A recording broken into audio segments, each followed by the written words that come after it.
Imam Malik dan seluruh para imam lainnya, demikian juga Imam Abul Qasim, mereka adalah hudatul ummah.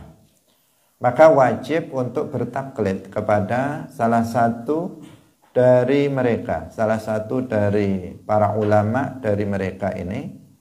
Demikian yang telah disampaikan oleh para ulama, para jumhur para ulama dengan lafaz yang bisa dipahami. Salatullah, salamullah, alal hadi, rasulillah. Assalamualaikum warahmatullahi wabarakatuh. Qala al-muallif rahimahullahu ta'ala wa malikun wa sairul a'immah kadza Abul Qasim hudatul ummah fawajibun taqlidu habrim minhumu kadza hakal qaumu bilafzin yufhamu wa asbitan lil awliyal karamah wa man nafaha fam bidzan kalamah wa indana anna du'a yanfa'u kama minal qur'ani wa'dan yusma'u bikulli abdin hafidhuna wukilu wa katibuna khiratun la yuhmilu min amrihi syai'an fa'al walau dhahil hatta al-anina fil marad kama nuqil fahasibin nafsa wa qallil amala farubba man jadda li amrin wa sala wa wajibun imanuna bil mauti wa yaqbidur ruha rasulul mauti wa mayyitun bi'umrihi man yuqtalu wa khairu hadha batilun la yuqbalu wa fi fanan nafsi la dan nafkhi ikhtulif wastadhara subki baqaha alladh'urif. Hadirin hadirat kaum muslimin muslimat pemirsa Madu TV rahimakumullah. Alhamdulillah, puji syukur marilah kita sampaikan kepada Allah Subhanahu wa taala. Pada pagi hari ini Allah Subhanahu wa taala kembali mempertemukan kita dalam sebuah majelis yang mulia, majelis Ilmuddin, dalam pengajian kitab Jawharatut Tauhid.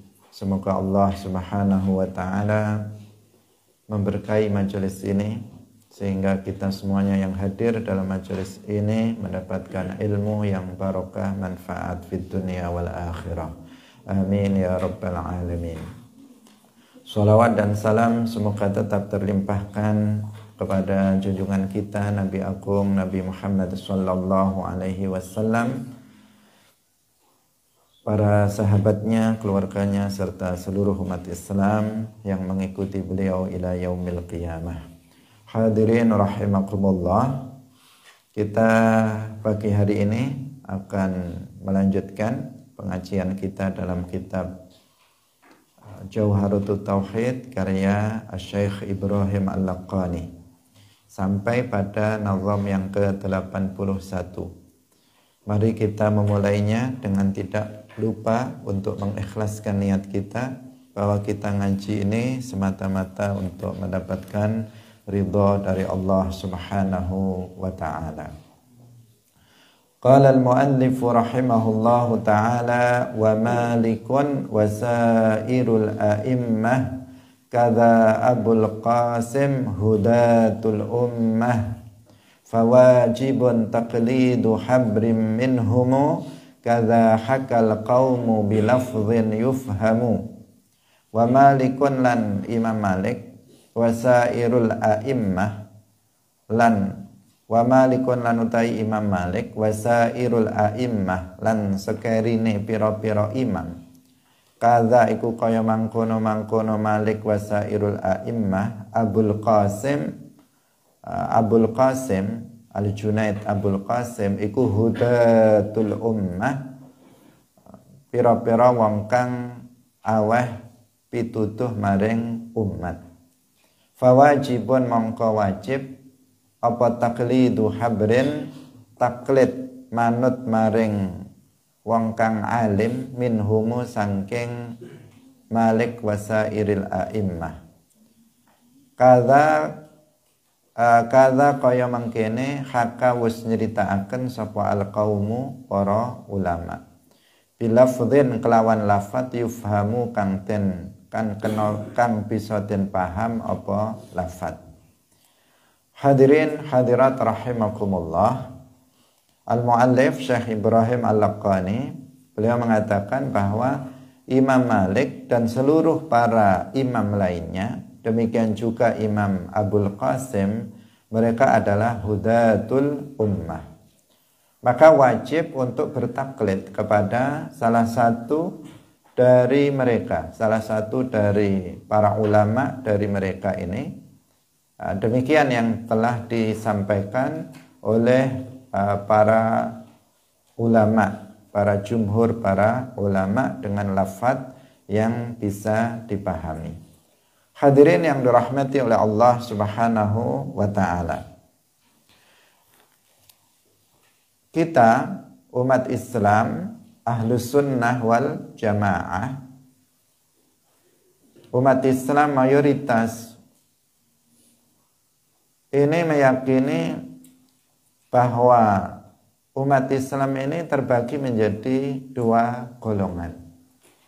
Umat Islam secara umum itu terkelompokkan menjadi dua kelompok. Yang pertama namanya mujtahid dan yang kedua namanya muqallid. Yang pertama namanya mujtahid dan yang kedua namanya muqallid.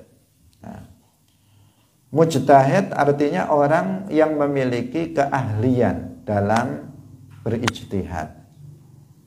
Muqallid artinya orang yang tidak memiliki keahlian dalam berijtihad.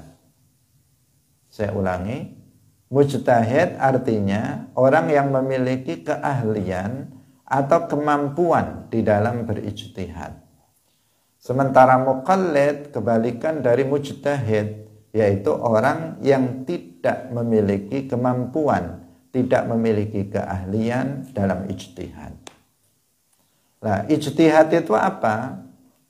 Ijtihad adalah mengeluarkan hukum atau menggali sebuah hukum yang belum ada nas sharihnya di dalam Al-Quran dan hadis, digali dari Al-Quran dan hadis. Jadi ada sebuah permasalahan yang tidak ada nas sharih. Nas sharih itu nas yang hanya memiliki satu makna. Itu namanya nas yang sharih. Jadi kalau nas itu bisa ayat Al-Quran, bisa hadis Rasulullah Sallallahu Alaihi Wasallam. Nah, kalau nggak ada nas sharih itu nas yang dalam ayat itu langsung disebutkan secara jelas dengan pengertian nggak memiliki makna kecuali makna itu. Itu namanya nas sharih. Misalnya Allah Subhanahu wa taala berfirman wala taqrabuz zina. Itu adalah namanya nas sharih. Nas yang tidak memiliki makna kecuali bahwa Allah Subhanahu wa taala mengharamkan perbuatan zina. Dalam ayat yang lain Allah berfirman, ahallallahul bai'a wa harramar riba. Allah telah menghalalkan jual beli dan telah mengharamkan riba. Ini sudah apa? Sudah jelas. Ayat ini menjelaskan hanya satu makna, yaitu halalnya jual beli dan haramnya riba. Ini namanya apa? Nas sharih.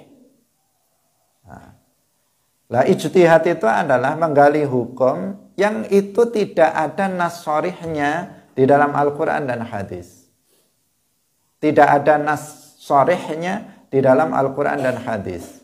Yang dalam Al-Quran dan hadis itu mengandung dua atau lebih makna. Sehingga di sini para ulama harus berijtihad. Mana makna dari ayat tersebut? Nah,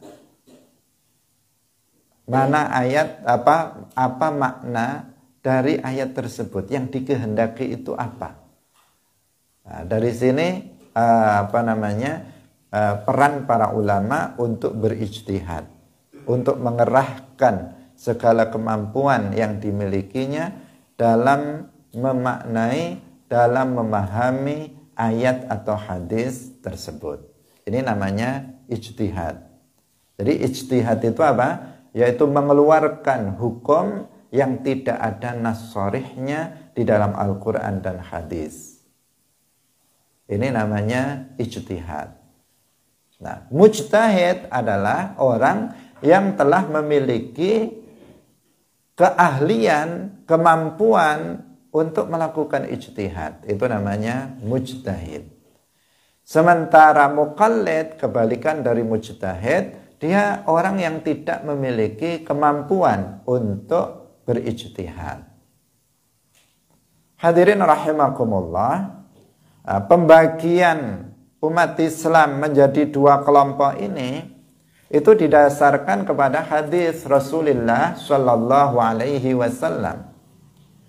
Beliau bersabda, "Naddarallahu mra'an sami'a maqalati fawa'aha fa'addaha kama sami'aha farubba muballighin la fiqha indahu."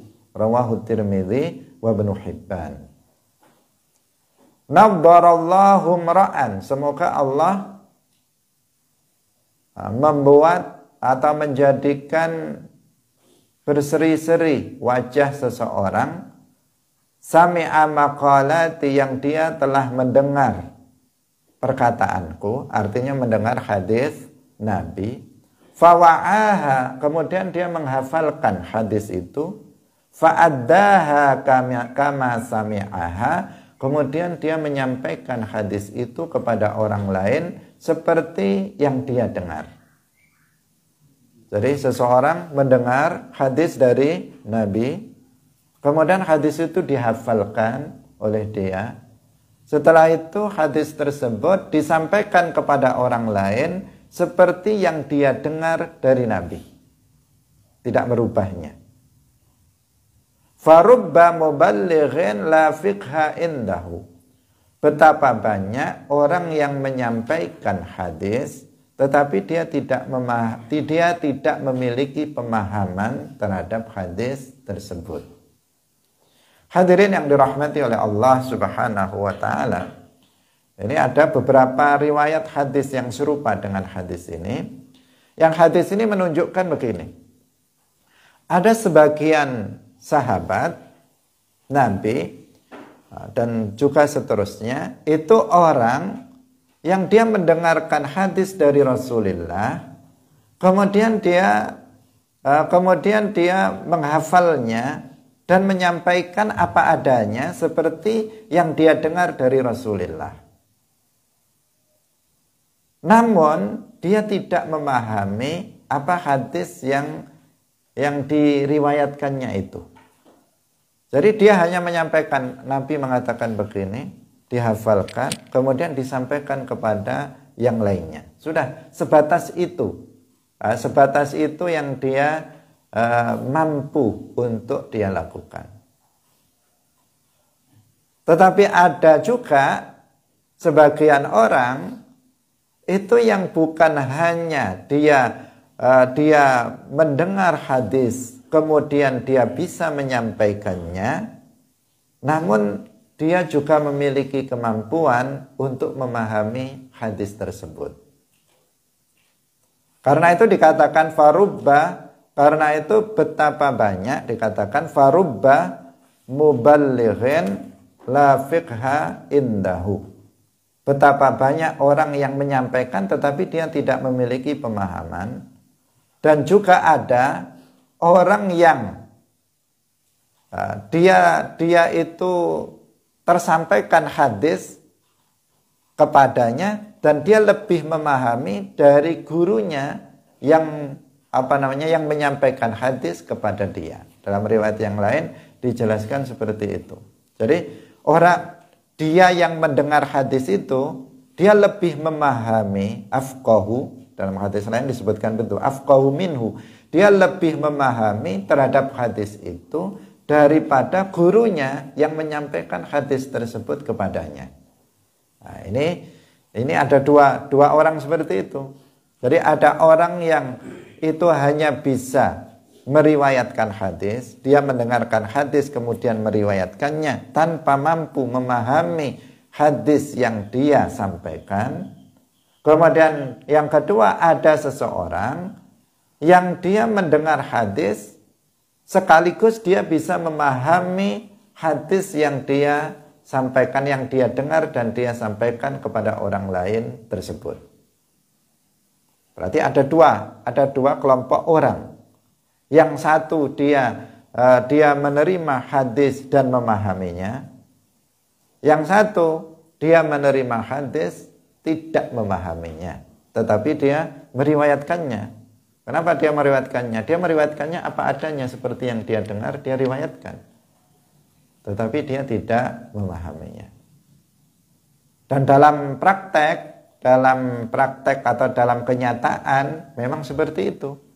Ada sebagian orang itu yang dia hanya membaca hadis, itu yang dia dengar dari gurunya dibaca kepada orang lain, tetapi dia tidak bisa memahami secara detail hadis yang diriwayatkannya. Tetapi di sisi lain ada orang-orang yang memiliki kemampuan untuk memahami hadis tersebut. Hadirin yang dirahmati oleh Allah Subhanahu wa taala, hadis ini menunjukkan pengelompokan umat Muhammad itu menjadi dua. Seperti yang tadi kita sebutkan, yang kemudian disebut dengan istilah yang pertama adalah mujtahid, yaitu mereka yang memiliki keahlian untuk memahami nas Al-Quran dan hadis. Kemudian yang kedua adalah muqallid, yang tidak memiliki keahlian untuk berijtihad. Dia tidak mampu untuk menggali atau mengeluarkan hukum dari Al-Quran dan hadis sendiri. Hadirin yang dirahmati oleh Allah Subhanahu wa ta'ala. Untuk menjadi seorang mujtahid, ada perangkat-perangkat keilmuan yang harus dimiliki oleh seseorang. Harus memiliki kemampuan penguasaan terhadap disiplin-disiplin ilmu tersebut, karena itu merupakan tuntutan di dalam memahami Al-Quran dan hadis. Apa saja ilmu-ilmu yang harus dimiliki oleh seorang mujtahid? Yang pertama, seorang mujtahid itu dia harus hafal ayatul ahkam. Karena di sini di dalam bidang hukum. Maka seorang mujtahid itu minimal dia harus hafal ayatul ahkam. Ayat-ayat yang berbicara tentang masalah hukum. Dan ayat-ayat ahkam, ayatul ahkam itu jumlahnya ada sekitar 500 ayat. Itu harus dihafalkan oleh seorang mujtahid. Tidak bisa tidak. Kenapa? Karena nanti ayat ini kan saling berkaitan satu dengan yang lain. Sehingga harus harus dihafalkan seluruhnya agar nanti pemahamannya tidak bertentangan satu dengan yang lain dan agar pemahamannya itu bisa komprehensif, artinya bisa sempurna, lengkap, saling menjelaskan satu dengan yang lainnya. Maka dia seorang mujtahid, dia harus hafal ayatul ahkam. Yang kedua, seorang mujtahid dia juga harus hafal ahaditsul ahkam, yaitu hadis-hadis yang berbicara tentang hukum. Karena kita tahu ayat Al-Quran maupun hadis itu kan yang dibicarakan ada kalanya berkaitan dengan akidah, ada kalanya berkaitan dengan hukum, ada kalanya berkaitan dengan akhlak, tasawuf, ada kalanya seperti itu. Nah, yang harus dihafal oleh seorang mujtahid kalau dari Al-Quran adalah ayat-ayat ahkamnya, sekitar 500 ayat. Dan dari hadis yang harus dihafal oleh seorang mujtahid itu juga ahaditsul ahkam, hadis-hadis yang berbicara tentang hukum. Tetapi dalam hadis ini tidak cukup dia hanya sekedar menghafal hadis-hadis hukum, tetapi dia juga harus mengetahui sanadnya. Nah, dia harus mengetahui sanadnya. Dan juga dia harus mengetahui sifat-sifat dari para perawinya. Karena kalau hadis ini kan ada kalanya hadis itu sahih, ada kalanya hadis itu hasan, ada kalanya hadis itu dhaif, bahkan ada kalanya hadis itu mencapai derajat maudhu', yaitu palsu. Agar dia nanti tidak menggunakan hadis-hadis maudhu', hadis-hadis palsu atau hadis-hadis dhaif di dalam dia berijtihad, maka dia harus mengetahui sanad. Sanad itu silsilah, rantai dari guru ke guru dalam runtutan penerima hadis tersebut, maka dia harus mengetahui dia menerimanya dari siapa, kemudian gurunya itu dari siapa, sampai kepada Rasulullah Shallallahu Alaihi Wasallam, dia harus mengetahuinya. Dan satu persatu dari para perawi tersebut, dia juga harus mengetahui sifat-sifatnya. Apakah dia orang yang adil, apakah dia orang yang thiqah, apakah dia orang yang dhabit, apakah bukan orang yang dhabit. Kalau dhabit, apakah dia dhabitun dhabtan taman atau dhabitun dhabtan naqisan. Dia harus tahu apakah dia itu kadzab, seorang pendusta, apakah dia itu seorang mudallis. Dia harus mengetahui hal tersebut agar nanti dia bisa memilah mana yang bisa dia jadikan sebagai dalil dalam berijtihad. Nah, ini bukan sesuatu yang mudah, Syarat yang kedua ini adalah syarat yang sangat berat, karena ayatul ahkam jumlahnya juga sangat banyak, ahaditsul ahkam jumlahnya juga sangat banyak. Kemudian bukan hanya sekedar hafal hadisnya, tetapi juga hafal sanad dan mengetahui rijalnya, yaitu para perawi hadisnya. Dia harus mengetahui sifat-sifatnya. Ini syarat yang kedua. Kemudian syarat yang ketiga, seorang mujtahid itu harus mengetahui an-nasikh wal mansukh, baik pada ayat ataupun hadis. Kita mengetahui bahwa ada ayat-ayat yang mansukh, ayat-ayat yang hukumnya itu sudah tidak diberlakukan lagi karena ada ayat lain yang menasakhnya. Ada ayat lain yang turun yang menasakh hukum dari yang ditunjukkan oleh ayat yang turun sebelumnya. Nah, di sini harus mutlak seseorang mujtahid harus mengetahui agar nanti dia tidak menggunakan ayat atau hadis yang mansukh untuk menetapkan sebuah hukum. Wong ayat ini sudah mansukh kok dia masih pakai ayat yang dimansukh dalam menetapkan hukum. Padahal semestinya dia menggunakan hukum yang telah dijelaskan oleh ayat yang datang berikutnya. Nah, maka akan fatal jika seseorang berijtihad sementara dia tidak mengetahui an-nasikhu wal mansukh. Kemudian yang berikutnya, seorang mujtahid itu dia harus mengetahui al-am wal khas. Al-ammu wal khas. Lafat-lafat bahasa Arab secara umum dan secara khusus Al-Quran dan hadis itu ada yang bersifat umum, ada yang bersifat khusus.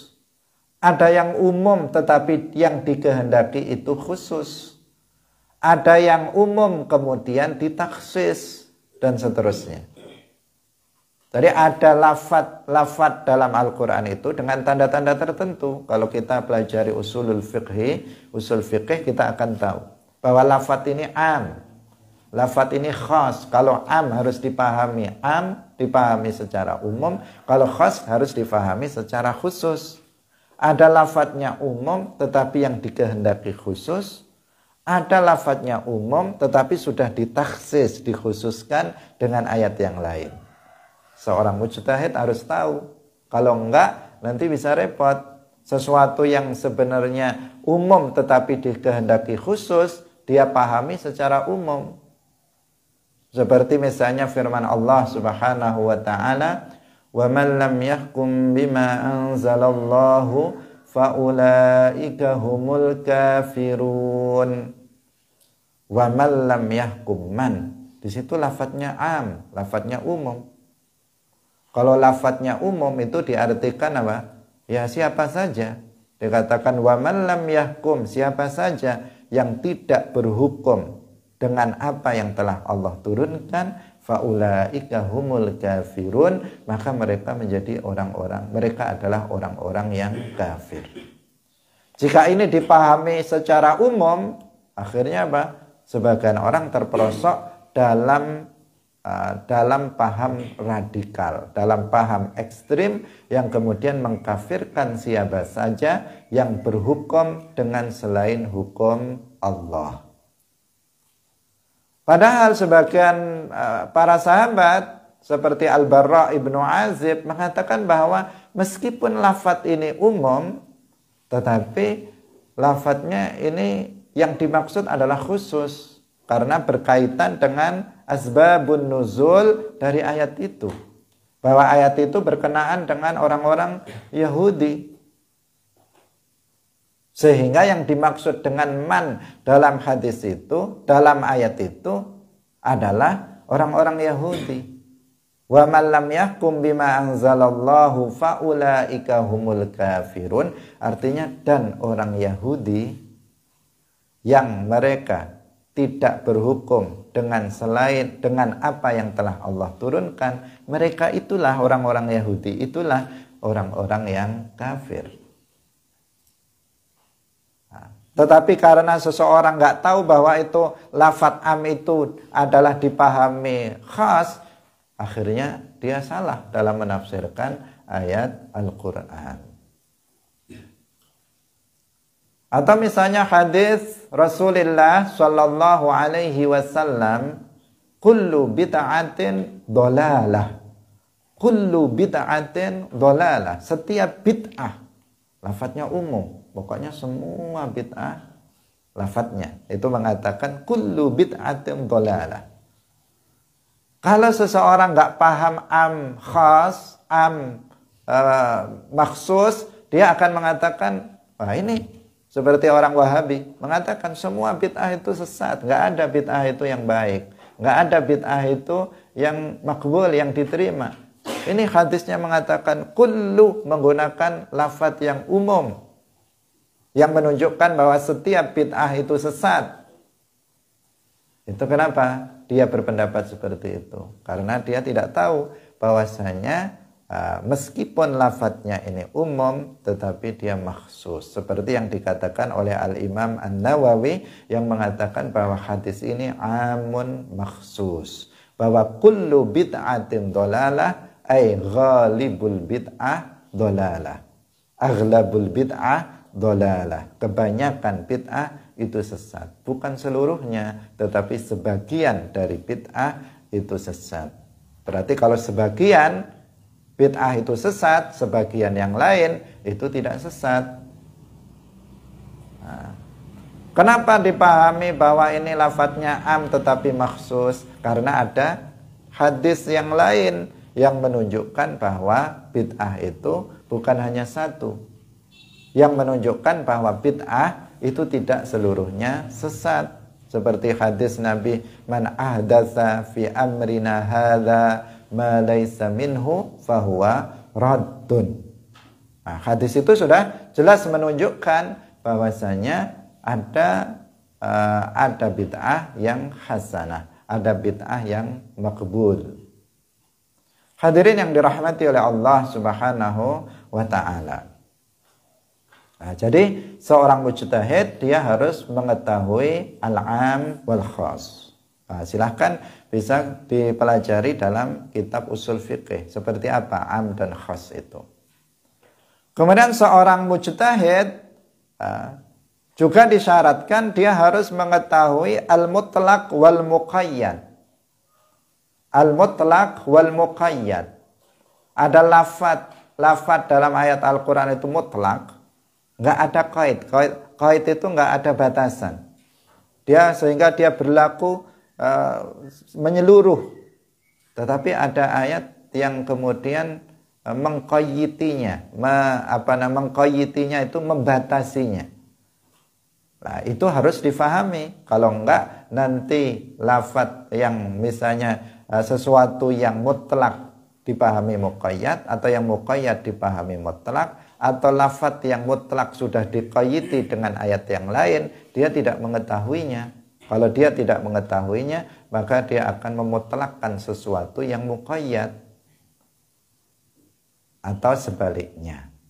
Dan ini nanti akan terjadi kesalahan di dalam memahami ayat atau hadis-hadis Rasulullah Shallallahu Alaihi Wasallam. Kemudian yang berikutnya, seorang mujtahid dia harus menguasai bahasa Arab. Ini sudah merupakan keniscayaan sebagai seorang mujtahid. Kenapa? Karena Al-Quran diturunkan dengan menggunakan bahasa Arab. Hadis-hadis Rasulullah itu diturunkan dengan menggunakan bahasa Arab. Bagaimana seseorang memahami nas Al-Quran yang berbahasa Arab, tapi dia nggak bisa bahasa Arab? Bagaimana seseorang bisa memahami hadis-hadis Rasulullah yang berbahasa Arab, sementara dia tidak memahami bahasa Arab? Mungkin apa tidak mungkin? Ya tidak mungkin, secara akal nggak mungkin. Bagaimana seseorang mau memahami kitab kuning berbahasa Arab, tapi dia nggak tahu bahasa Arab? Bisa nggak dia paham? Ya jelas nggak bisa dong. Al-Quran menggunakan bahasa Arab, hadis-hadis Nabi menggunakan bahasa Arab. Maka untuk memahaminya, orang yang memahaminya dia harus menguasai bahasa Arab. Dan bahasa Arab ini bukan sekedar mufradat. Bahasa Arab ini cakupannya sangat luas. Ada mufradat yang apabila kita sendiri saja pasti tidak mencukupi ilmu kita tentang mufradat. Bahasa Arab itu mufradatnya banyak sekali, dan uniknya di dalam bahasa Arab tidak setiap kata dalam bahasa Arab memiliki satu makna. Terkadang bahasa Arab itu satu kata memiliki dua makna. Terkadang memiliki tiga makna. Misalnya salah satu kuru, dalam Al-Quran disebutkan kuru. Jamak dari Qur'un. Itu dalam bahasa Arab digunakan dengan dua makna yang saling bertentangan satu dengan yang lain. Qur'un terkadang dimaknai dan digunakan dengan makna suci. Qur'un terkadang digunakan oleh orang Arab dengan makna haid. Terbalik maknanya. Padahal kata-katanya sama. Kalau seseorang itu tidak tahu mufradat dalam bahasa Arab, bagaimana dia bisa memahami Al-Quran dan hadis? Lafaz istawa dalam bahasa Arab itu maknanya ada 15. Ar-Rahmanu 'alal 'arsy istawa. Lafaz istawa dalam bahasa Arab memiliki makna sampai 15, seperti yang dulu pernah kita sampaikan. Bisa berarti jalasa, duduk. Bisa berarti istaqarra, bersemayam. Bisa berarti tamma, sempurna. Bisa berarti apa? Bisa berarti naduja, matang. Bisa berarti i'tadala, bisa berarti hafidha, bisa berarti abqa dan seterusnya. Maknanya satu kata memiliki banyak makna. Jika seseorang itu hanya tahu bahwa istawa maknanya duduk saja, maka dia akan memahami salah ayat Ar-Rahmanu 'alal 'arsy istawa. Kenapa? Karena makna yang dia tahu itu makna yang tidak layak bagi Allah Subhanahu wa ta'ala. Akhirnya dia akan jatuh kepada paham tasybih. Nah, dan ternyata para ulama kemudian memahami Ar-Rahmanu 'alal 'arsy istawa dengan makna qahara. Sebagian atau menguasai. Sebagian memaknainya dengan hafidha. Sebagian ulama memaknainya dengan abqa. Itu makna-makna yang layak bagi Allah.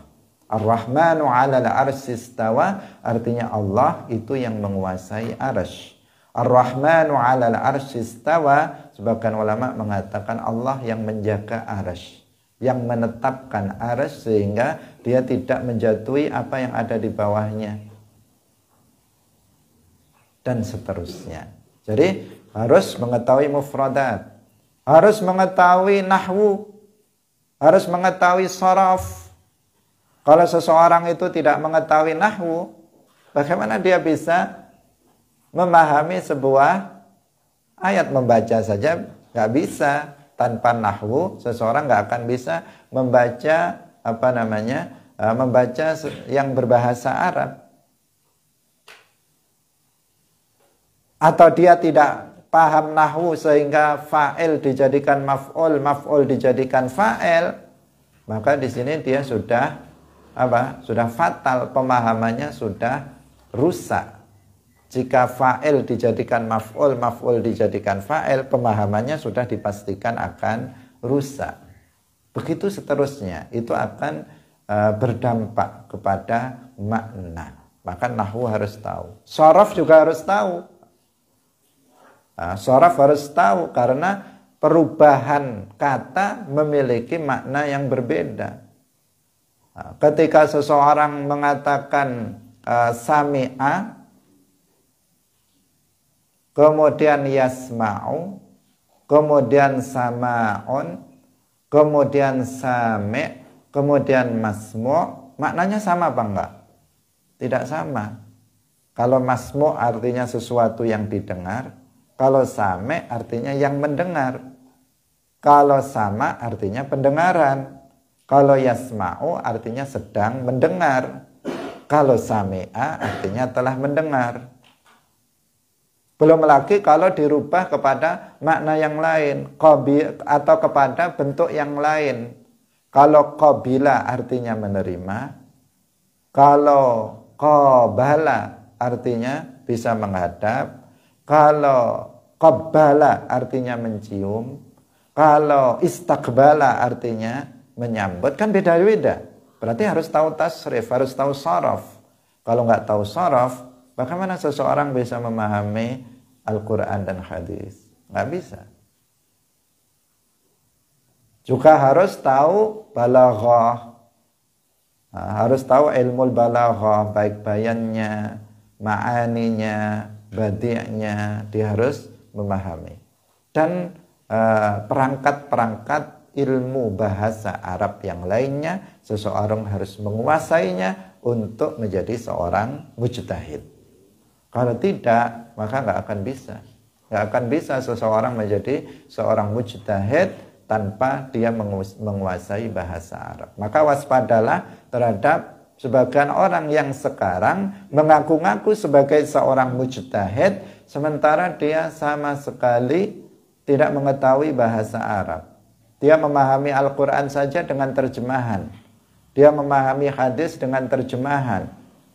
Sama sekali tidak mengetahui bahasa Arab. Mengetahui sedikit saja bahasa Arab tidak terpenuhi syarat sebagai seorang mujtahid. Dia harus mengetahui secara menyeluruh atau menguasai bahasa Arab dengan segala disiplin ilmunya yang terkait dengannya, itu dia harus mengetahuinya, dia harus menguasainya. Hadirin yang dirahmati oleh Allah Subhanahu wa taala. Kemudian seorang mujtahid itu dia harus mengetahui permasalahan-permasalahan yang mujma' alaihi dan mukhtalaf fih. Seorang mujtahid harus mengetahui permasalahan-permasalahan yang mujma' alaih. Apa permasalahan mujma' alaih? Yaitu permasalahan yang telah disepakati tentang hukumnya oleh para ulama mujtahid. Disepakati artinya bukan sepakatan, tetapi seluruhnya memiliki pendapat yang sama tentang permasalahan tersebut. Ini namanya ijma'.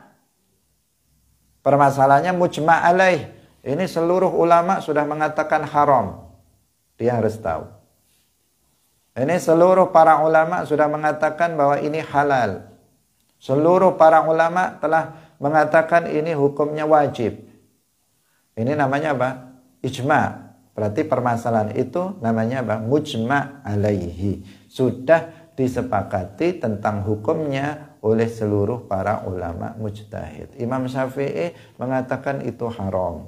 Imam Malik mengatakan itu haram. Imam Abu Hanifah mengatakan itu haram. Imam Ahmad mengatakan itu haram. Nah, semua para mujtahid mengatakan itu haram, berarti keharaman masalah itu berarti mujma'un alaihi. Sudah disepakati oleh seluruh para ulama mujtahid.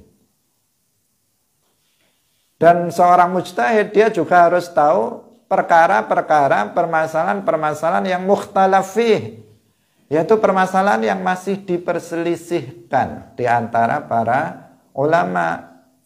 Sebagian ulama mengatakan ini haram, sebagian ulama mengatakan ini halal, sebagian ulama mengatakan ini makruh. Ada khilaf, ada perselisihan di antara para ulama. Itu namanya mukhtalaf fih. Seperti misalnya mengusap kepala dalam berwudu. Imam Syafi'i mengatakan walau sya'ratan fi haddir ra'si, mencukupi ketika diusap. Sebagian ada yang mengatakan dalam Imam Malik misalnya harus seluruhnya, seluruh kepala harus diusap. Sebagian mengatakan ya setengah kepala yang diusap. Itu namanya apa? Khilaf, mukhtalaf fih, sesuatu yang diperselisihkan tentang hukumnya oleh para ulama. Nah, seorang mujtahid itu harus tahu permasalahan-permasalahan yang mujma' alaihi dan permasalahan-permasalahan yang mukhtalaf fih. Kenapa kok harus tahu? Ya, agar dia tidak berijtihad dalam permasalahan yang mujma' alaih. Karena permasalahan yang hukumnya telah disepakati oleh seluruh para ulama mujtahid, itu tidak boleh ada ijtihad lagi. Nggak boleh ada ijtihad lagi setelah hukum suatu permasalahan itu disepakati oleh seluruh para ulama mujtahid. Kenapa? Karena ijma itu hujjah. Ketika sebuah permasalahan telah disepakati oleh seluruh para ulama mujtahid tentang hukumnya, maka itulah hukumnya, itulah yang benar. Itulah yang benar. Jika seluruh para ulama mujtahid mengatakan itu haram, ya udah itu haram. Nggak perlu lagi ada usaha untuk berijtihad tentang permasalahan itu dari Al-Quran dan hadis. Sudah selesai. Kalau sudah mujma' alaih artinya sudah selesai, nggak ada ijtihad setelahnya.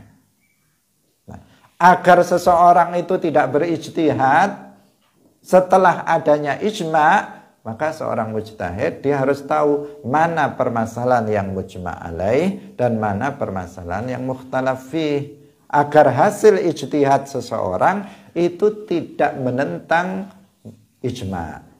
Nah, agar ijtihad seseorang itu tidak menentang ijma'. Karena menentang ijma' dipastikan pendapat itu adalah pendapat yang syadz. Pendapat yang syadz yang tidak bisa dibuat sebagai pedoman di dalam beragama. Bisa difahami? Jadi sehingga seorang mujtahid dia harus Dia harus mengetahui permasalahan-permasalahan yang mujma' alaih dan permasalahan-permasalahan yang mukhtalaf fih. Kemudian yang berikutnya, seorang mujtahid itu dia harus memiliki kekuatan pemahaman. Artinya otaknya ini harus cerdas, hatinya harus cerdas di dalam memahami dalam pemahaman. Bukan seseorang yang bebal otaknya, bukan seseorang yang sulit di dalam memahami. Kita kan tahu sebagian kita ada yang kuat dalam pemahaman, sebagian kita ada yang lemah dalam pemahaman. Seorang mujtahid harus orang yang kuat dalam pemahamannya, bukan seseorang yang lemah pemahamannya. Kemudian seorang mujtahid dia harus adil. Adil dengan pengertian dia tidak melakukan dosa-dosa besar atau tidak terus-menerus melakukan dosa kecil sehingga dosa-dosanya melebihi dari kebaikan-kebaikan yang dilakukannya. Itu namanya adil. Apa adil? Artinya dia orang yang artinya dia bukan orang yang melakukan dosa besar. Kalau ada seseorang nggak sholat 5 waktu, maka dia bukan orang yang adil. Kalau ada orang berzina, maka dia bukan orang yang adil. Kalau ada orang minum khamr, maka dia bukan orang yang adil.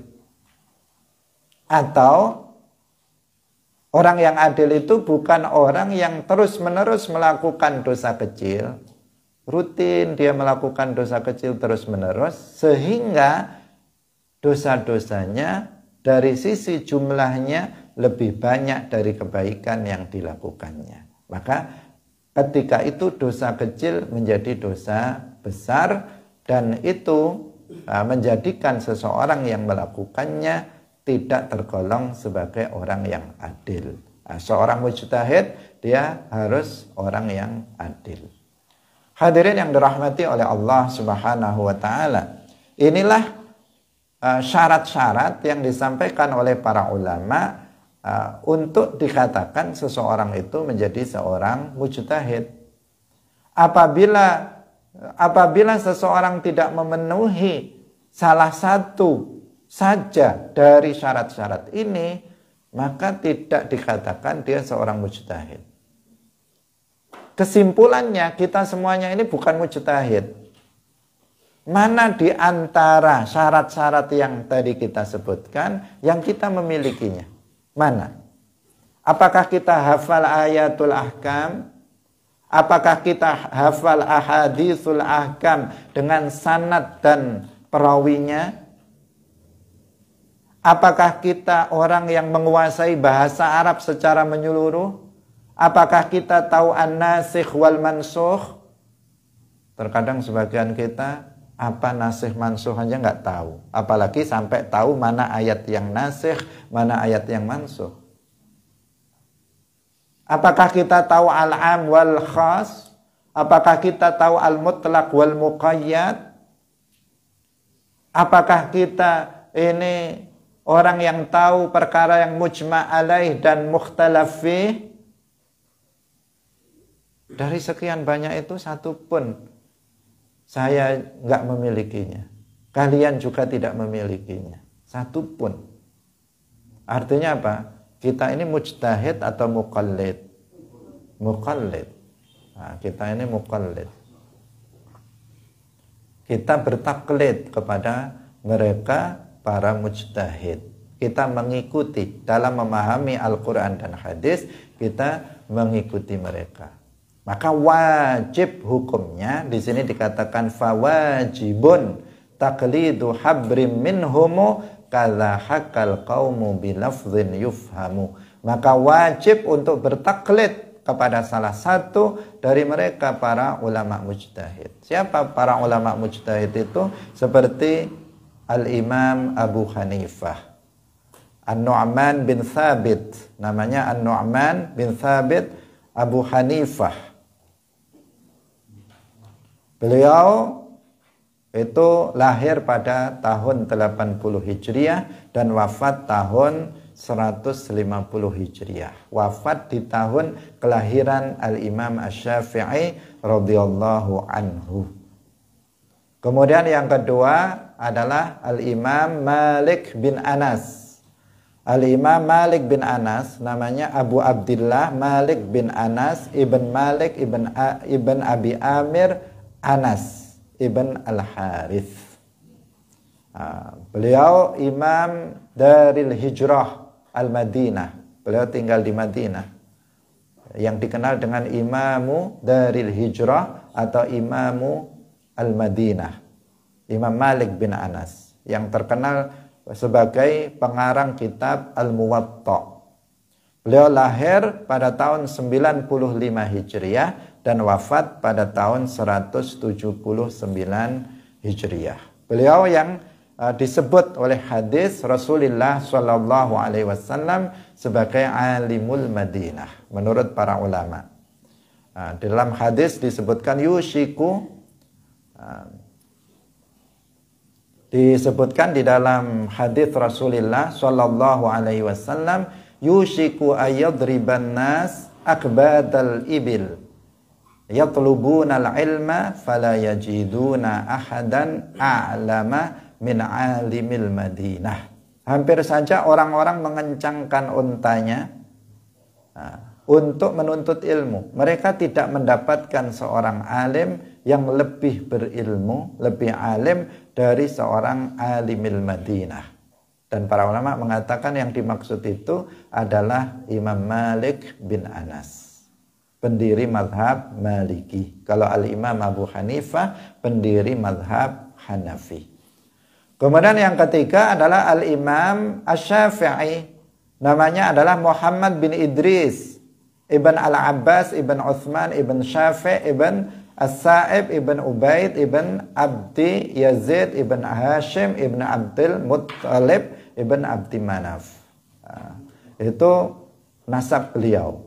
Al-Imam Syafi'i radhiyallahu anhu, beliau lahir pada tahun 150 Hijriah dan wafat pada tahun 204 Hijriah. Beliau yang dimaksud oleh hadis Rasulullah Shallallahu Alaihi Wasallam, alimu Quraisyin yamla'u tibaqal ardi ilman. Seorang ulama dari suku Quraisy yang akan memenuhi, yang ilmunya akan memenuhi bumi ini. Karena ternyata terbukti bahwa Imam Syafi'i ini mazhab Syafi'i, Imam Syafi'i ini dianut oleh mayoritas umat Islam di seluruh dunia. Mazhabnya dianut oleh kebanyakan umat Islam di seluruh dunia. Sesuai dengan hadis ini, yaitu seorang ulama Quraisy yang ilmunya itu memenuhi bumi. Kemudian yang keempat adalah Al-Imam Ahmad bin Hanbal. Namanya adalah Ahmad ibn Muhammad ibn Hanbal ibn Hilal ibn Asad. Beliau lahir tahun 160 Hijriah dan wafat tahun 241 Hijriah.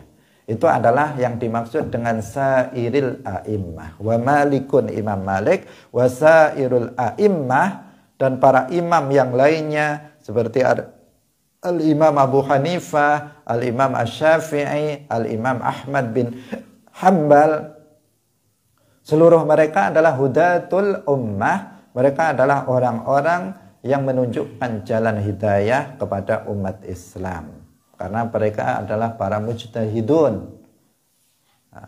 Tetapi mujtahid itu sebenarnya bukan hanya 4 ini. Para mujtahid jumlahnya sangat banyak. Sangat banyak artinya bukan sangat banyak sekali. Artinya lebih dari 4. Lebih dari 10. Para sahabat, dari kalangan para sahabat, sebagian ulama mengatakan ada 200 sahabat yang sampai pada derajat mujtahid. Tetapi yang muqallid jauh lebih banyak daripada yang mujtahid. Hadirin yang dirahmati oleh Allah Subhanahu wa taala. Kemudian di sini Abul Qasim disebutkan di sini. Abul Qasim yang dimaksud adalah Al-Junaid Al-Baghdadi. Abul Qasim Al-Junaid Al-Baghdadi ini juga seorang ulama panutan yang diikuti oleh umat Islam dalam bidang tasawuf. Beliau adalah Sayyidu Ta'ifah As-Sufiyah, yaitu pemimpin kelompok sufi yang tasawufnya itu dibangun di atas akidah ahli sunnah wal jamaah dan dibangun di atas syariat, syariatul Islam. Beliau adalah pemimpin dari seluruh kelompok sufi. Jadi kita ahli sunnah wal jamaah dalam bidang akidah kita mengikuti Al-Imam Abul Hasan Al-Asy'ari dan Imam Abu Mansur Al-Maturidi. Dalam bidang fikih kita mengikuti salah satu dari imam madhab yang 4, Imam Abu Hanifah, Imam Malik, Imam Syafi'i, dan Imam Ahmad. Dan dalam bidang tasawuf kita mengikuti Al-Imam Al-Junaid Al-Baghdadi Abul Qasim, dan juga Al-Imam Al-Ghazali. Ini dalam bidang tasawuf. Inilah metode kita umat Islam Ahlus Sunnah wal Jamaah dalam beragama, yaitu dengan kita bermadhab atau bertaklid kepada para ulama mujtahidin. Demikian, waktu telah habis, semoga bermanfaat. Barakallahu fikum, wallahul muwaffiq ila aqwamit thariq. Wassalamualaikum warahmatullahi wabarakatuh.